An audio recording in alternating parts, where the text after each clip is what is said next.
What's going on, everyone? So the Sacramento Kings are making a hard push for Demar Derozan. Demar and his management are expected to meet with the Sacramento Kings to kind of talk about his fit and potentially going to the Sacramento Kings via a sign and trade with the Chicago Bulls. Demar Derozan wants to get paid. He doesn't want to sign a mid-level exception or anything like that. His market is pretty thin. If he doesn't go to Sacramento, or if Sacramento doesn't work out, I'm really curious to see, like, where does he end up? Where does he go? Right? He could end up messing around and be a player that ends up having to sign a vet minimum or go to one of these bad teams. But one of these bad teams want him because they're probably tanking for guys like Cooper Flag. So it's really going to be interesting to see how the DeMar DeRozan situation plays out. But Sacramento is making a push hard for DeMar. DeMar is at least interested in potentially going to Sacramento. DeMar doesn't really make sense for me with Sacramento because you got Malik Monk and De'Aaron Fox. So you're going to have, Fox, Monk, and DeMar DeRozan out there at times. I don't know how well that's going to work. I mean, you're talking about three guys that are best in isolation, that neither are super excellent off ball. And, DeMar, Fox is a good defender, but Monk and DeMar aren't these lockdown defenders. So it's just, I don't know. It's a really kind of curious fit, to put it nicely, right? I don't want to completely write it off, but it is something that is, I think, at least worth, kind of mentioning.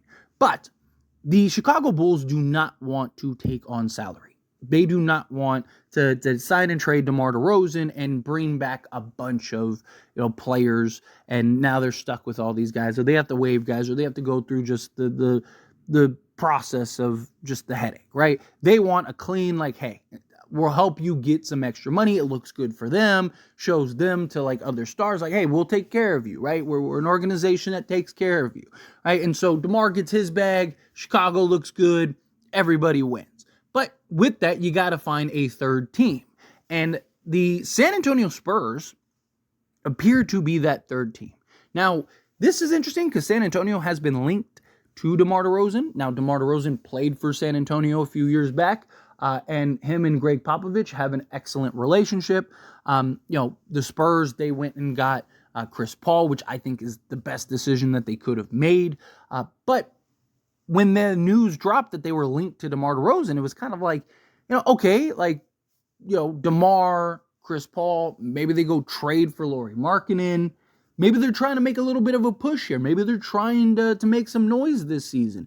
But it was just a little curious because, again, it's you have, Vassell, you have Castle, right? You got these young guys that you're trying to grow and develop, right? You have these young guys that are supposed to be the future and foundation of the Spurs. So it was does DeMar make the most sense when, you could bring him in. I think he'd be good for development also. But if you have to work out a sign and trade, you're stuck with him for 3 years, right? Because the new CBA, you have to sign and trade for a 3-year contract. So it's for the Spurs, does it make sense to bring in DeMar for 3 years? Now, the Spurs could just sign him. That's always a possibility.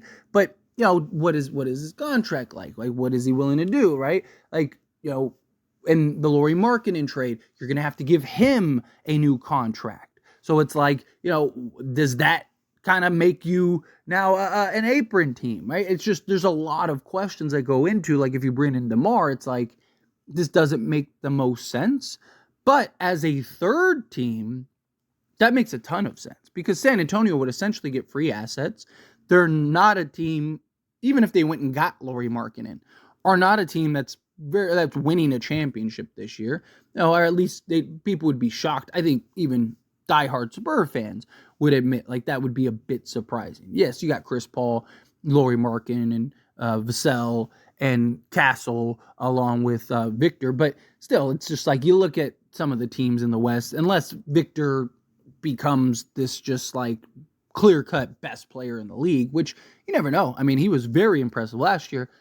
More likely than not, they're not winning a championship, right? And they're a team that looks like they want to grow and develop their young talent. So it's hey, if you can get some free assets, if you can get, maybe a young player, or maybe even not even necessarily a young player, but maybe somebody that makes sense and fits, okay, cool, let's go that route. So there's two options in which the Spurs can kind of make this work.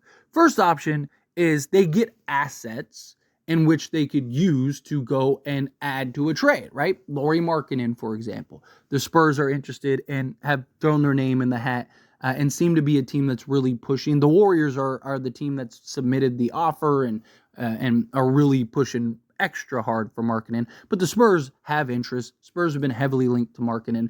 And if you could get a couple more assets, I don't think you'll get a first for facilitating the deal, but could you get a second or two? I mean, even the Warriors got 2 seconds for the Clay trade, right? For facilitating the Clay trade. So could the Spurs maybe get a second or two that then you could use in a potential trade for Markkanen, or even just later on down the road, even if it's not Lauri Markkanen. If somebody else becomes available that maybe makes sense for the Spurs, they could go and snag him and kind of have just more assets they could tack on if to push them over the top. Let's say it's kind of like, yeah, we like the package, but this team, we're kind of deciding between you two. It's like, well, we do have the Kings 2 second round picks. We could give you those. And it's like, oh, okay, fine. That'll put you over the top, right? Just gives them another, little treasure in their treasure chest, right? So that's a great approach for the trade front. The other side of things is maybe they get back somebody like a Huerter,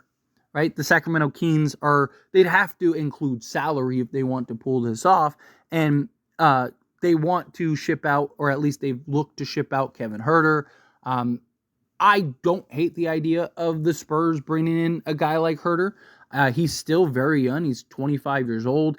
Gives you some three-point shooting, especially alongside Victor Wembanyama, especially alongside Chris Paul.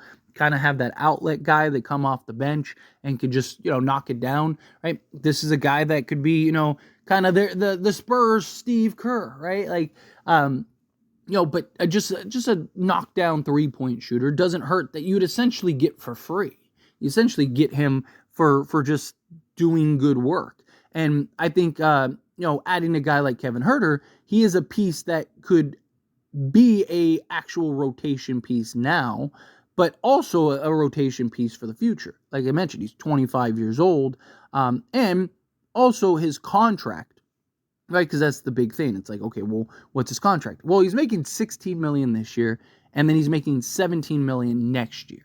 So he's not on this $22 million he's on a reasonable contract. Not the most ideal, but again, you'd have him this year. Next year, he'd be an expiring $17 million, almost $18 million, just literally like dollars shy of $18 million expiring contract that you could use in a future trade, in a potential trade, or, just kind of a placeholder for next year if you need it, and then his money falls off the books, and now you're in good shape, and now maybe you go sign that big free agent or whatever, right? So I just think it would give them flexibility, and Huerter is a guy that has some level of value, right? Kevin Huerter is a guy that, teams would enjoy to have a 25-year-old shooter that can knock it down and play well off ball. I mean, this is a guy from three-point range that has had seasons in which he shot 40+%. He's a career 38% on roughly 6 attempts, 5.7 attempts per game.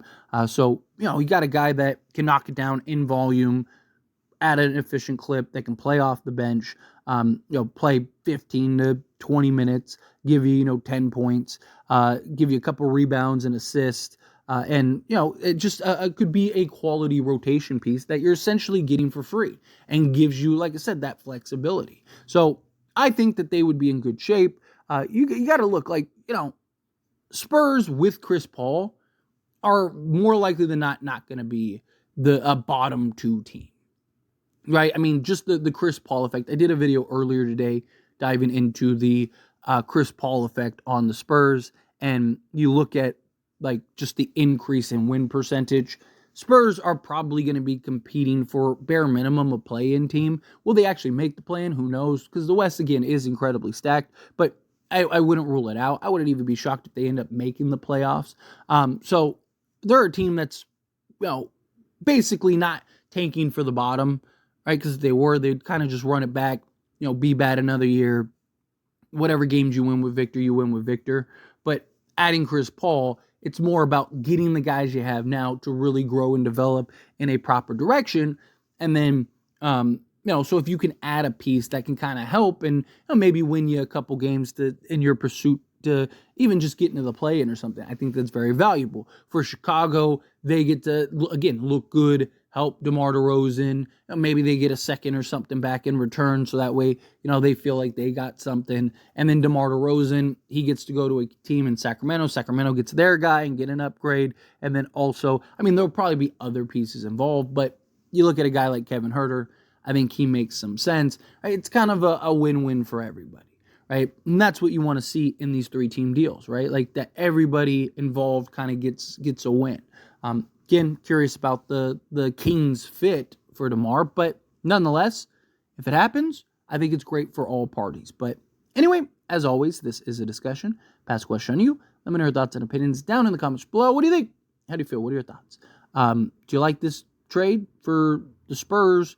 Do you like this trade for the Bulls? Do you like this trade for the Sacramento Kings?